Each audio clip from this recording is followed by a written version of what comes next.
Tuesday, 6 minutes past 9 a.m. here in Australia. My latest video blog today is going to be covering PumaPay, which is a new blockchain entity which is basically looking at bringing in a new payment protocol to enable small to medium businesses greater access to being able to use their cryptocurrencies and their tokenized incentives, as well as, I suppose, minimising overheads and costs and creating more seamless contracts and arrangements with their clients or members.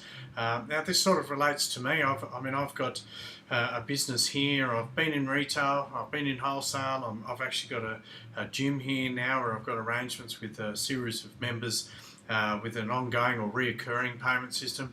Now, because of my interest in cryptocurrencies, and I understand that the future is going to be tokenized, I'm already starting to think, how's that going to affect my business? What do I need to start thinking about in regards to implementing something new in regards to my payment systems? Now, the current ecosystem for reoccurring or direct debits, and I think anyone that has a website or a business where there's an online payment system of any sort, our options are rather limited. You've got PayPal, we've got our arrangements with banks, we've got FPOS, we've got obviously Visa card and those type of things. When it comes to direct debits, I know that particular companies are available here in Australia. There's not that many that not only to integrate with the software that I'm using, but actually provide the service with reasonable fees that actually make it feasible and legitimise it. So I've been looking at different options, and in this particular space, especially in crypto, if you're going to be moving towards cryptocurrencies and tokenized incentives, obviously it makes sense to have a blockchain entity that's going to be able to deal with the variety of different cryptocurrencies and digital assets that are available on the market. Now, at this moment, I don't think we've got a lot. It's still coming together, but I did come across this page called PumaPay. Now, what they're looking at doing is creating, like I said, a pool payment protocol, and I've just opened up a few windows, and I'm just going to run through what these guys are doing, and I think anyone, like I said, anyone in small business may find this of interest. Now, PumaPay is essentially going to be an open source protocol, and it's going to be using blockchain. They're talking about reducing fees, making it flexible and efficient, and they're also talking about ensuring that they can, utilize all the different types of payments that a small medium business may want to use or needs to use currently within their own business. And it also works for both, not only the business but the individuals involved. So PumaPay merchants can use plugins. They're using different billing solutions to enable acceptance of cryptocurrencies directly, replacing credit card companies and other billing processes. They're also going to be offering customers comprehensive and flexible billing solutions, addressing all common billing practices. You miss it, you don't realise how much of a percentage is coming out of your cash flow on a monthly basis, and it does add up. So this is going to gamify the online payment systems. I can see that there's going to be quite competitive, and anyone that's wants to be successful in this space is going to have something that's very fast and effective, and then I think that's what blockchain can deliver. Now, there is a little bit of a video here. I'm just going to press play. Just goes for 1:36. The cryptocurrencies economy is sizzling, but is failing to provide a commercial use. Imagine a world where business transactions are free of commissions, where the level of trust between vendors and customers rise. Imagine a world where merchants can get access to the massive amounts of crypto money out there, and where everyone could realize their cryptocurrency in everyday use. Now stop imagining. Introducing PumaPay Pool Protocol, the first comprehensive blockchain-based billing protocol. Using pool payment smart contracts, our billing protocol overcomes the limitations of Bitcoin, LITECOIN, and other cryptocurrencies, and makes blockchain billing easily accessible for all online and offline markets. PumaPay pool contracts allow businesses the flexibility to choose any kind of billing mechanism, Customers will pre-authorize and set withdrawal limits to selected businesses and approve electronic withdrawals from their crypto wallets, combining the best of traditional payment methods with the benefits of blockchain-based solutions. Our protocols deliver enormous advantages for businesses, decentralizing the entire billing layer, cutting processing costs, and saving billions of dollars a year. PumaPay channels crypto money to merchants and enables individuals to use cryptocurrencies in purchasing everyday products and services. All these uses will be made possible using the PMA token. PumaPay, reinventing everyday payments. And I think that's the big call for me, is the diversity of the different payments. And being able to set up the different billing practices that you need for your business, whether it's a subscription or a reoccurring payment or a pay-per-use, any of those. I'm just going to reopen my screen here. Tends to do that a little bit on this computer when I have too many windows open. But I've opened up another couple of pages, and I've highlighted a couple of things now. Now PumaPay's Pool Payment Protocol, a lot of P's there. PumaPay Pool Payment Protocol. PumaPay is a free open source blockchain based payment protocol featuring the unique architecture of pool payment smart contracts that invert the mechanics of common cryptocurrency operations. Cryptocurrencies were designed to allow only one type of transaction, sending money from side A to side B, also known as a push. Our pool payment protocol enables a pull action on the blockchain, allowing side B to connect to side A's address via a pull contract and pull funds into side B account. This is of course subjected to predefined terms and prior acceptance of the transaction by side A. So obviously it's all enabled by smart contracts and a particular agreement, which is good, and I think it's going to allow a lot more seamless and I think a lot more transparency on the actual agreements between the medium business and the actual user at the other end. Next page I found is just some pool contract use cases, and again I come back to the flexibility, the ability to implement the payment protocol that you need for your business. So the first one is fixed amount recurring payments. So the pool payment protocol enables the creation of contracts that charge a fixed amount based on time, for example monthly subscription fees. This one interests me. At the moment I've got a business which is charging individuals based on their terms. So it could be weekly, could be fortnightly, could be monthly, could be 6 monthly, and I need to have that ability to maintain the flexibility for the individual. The next one could be pay per use. Now I know that these type of things will be useful for me in some of my other businesses, because I might have some information on my coaching website or a video or something like that, and you come in and you access particular information. You may pay just for what you use. So if there's a particular video or a particular course or something like that, you only pay by the minute for the information that you're going to use. And I can see this also flowing over into other areas of life. You know, I talked about this in the past when we look at our electricity. You know, we want to be able to only pay for what we use.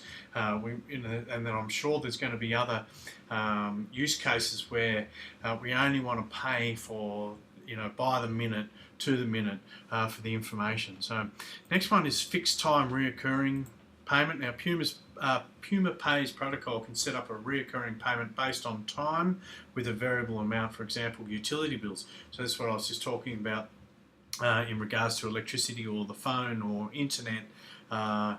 You know, I think a lot of people relate to phones. We're buying these caps. You know, we're outlaying more money than what we may actually want to use. And it's the same with internet. You might have an unlimited, but it might be more cost effective if there's a lot more competition in regards to these companies having to put out services that only charge for what we actually use.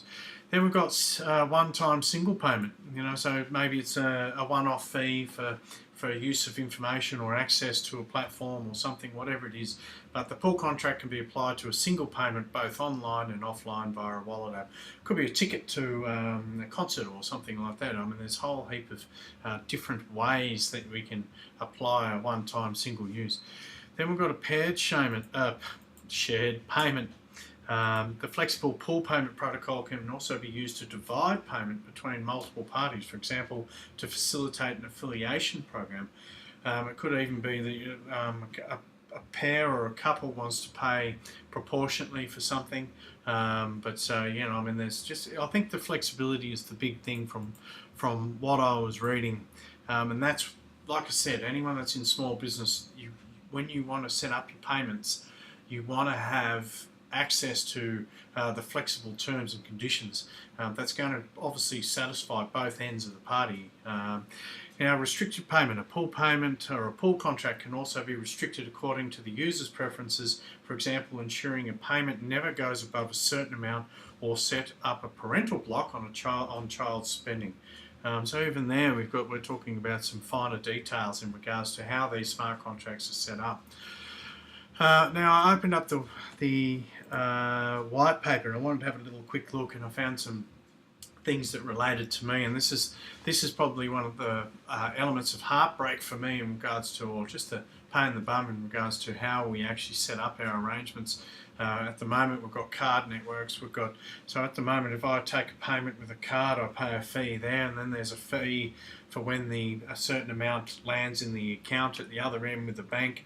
So I mean, we've got card networks, we've got acquiring banks, we've got issuing banks, we've got processors. So I've got another company that handles all the direct debits, whether that's from a card or from a bank. Now, it's not the bank, so we're dealing with 3 or 4 different parties, and they're all taking their share, and that's you know, that is an issue. And I think the other side of it is there's lots of double handling going on. I'm having to check statements, and there's multiple statements. I'm making sure that the figures are very similar on both ends, and it can get a little bit time staking, I suppose, or you know, so I'm just dedicating time to things that I don't really want to be doing. So again, I'm looking for streamless opportunities. Next one is, I just came across again, coming back to the payments, they've got a little bit of an explanation in the white paper about how the different payments are going to be working from the merchant through to their phone apps and through to the end user. So they've got the single payment. I'm not going to go through this, I'm just highlighting the fact that there is a lot of information in the white paper about their use cases and how they actually work, how it actually works, and how the token actually works. So you've got the single payments, instant pay per use, reoccurring payments based on time with variable amounts, restricted payments. You've got shared payments like I talked about, and there's even the ability to create certain parameters or criteria under each particular smart contract. The Puma token is called a PMA. Now, I think the thing is there's no doubt that the future is going to be all about tokens. You put anything on the blockchain, it's going to have a token by the look of it, and if it doesn't have a token, it's probably not blockchain. Now, these particular tokens will, I think, progress more into the classification of a utility token or PMA token as a verification or transfer of funds from one smart contract to the other. And obviously, if you're going to convert your PMA tokens for fiat, you can then move it to exchanges and things like that. And this is where I can see in the next 2, 3, 4, 5 years, there's going to be particular interfaces that are going to allow us seamlessly to be able to transfer our tokens wherever they are, whether it's PumaPay or we've got you know, Populous or PayPal or all these other utility tokens and things like that from other entities. You could be able to put it through to your wallet. You might even have a decentralized exchange like Bitshares has, and you can all do it in the one place. And Pillar Project is one. I think they've got a demonstration of their wallet coming out in about 5 days, and they're focusing on the ERC20 tokens initially, and from there they're going to have an interface where you'll be able to do this type of stuff, where you'll have an arrangement. You might have your PumaPay smart contract arrangements or software or protocol within your interface, so you can do all of these things from one portal. And I think that's the exciting side of blockchain, and I think that whoever can do that first as a whole and integrate all of these things into a singular, seamless interface on your desktop or on your phone is going to do really well, and I haven't really seen that yet. So someone coming through the door. So that's all I got on PumaPay. PumaPay is going to be providing a comprehensive pool payment protocol for small to medium business in the future. And yeah, I'd like to hear what people think of this type of entity, or this is part of a niche market in regards to blockchain technology, and it shows you how diverse this whole space is. But again, this is going to legitimize a lot of the cryptocurrencies, a lot of the tokens, and it's all going to sort of start falling into place over the next 2 or 3 years. It is going to take some time, I think, and again, PumaPay is still at the beginning. They're having an ICO to hopefully generate some funds so they can put this into their idea and actually manifest it and make it happen. But there is no doubt I can see PumaPay as being something required and something that's necessary, something of interest to me as a business owner. So let me know what you think in the comments. Let me know what you think on Steem. Is it any good? Is this just another one of many? Or do you think that we don't need this type of stuff? It would be very interesting to see how PayPal and the banks and all these other existing infrastructure actually respond to this type of protocol or these type of entities, especially the ones that are specifically focusing on tokenized futures and cryptocurrencies, because there's no doubt for me, I can see that if you're not keeping up, you're going to fall behind, and in 5-10 years time you might see a massive swing in market share towards these type of entities. But thanks for watching, guys. Let me know what you think, and tune in to my next video.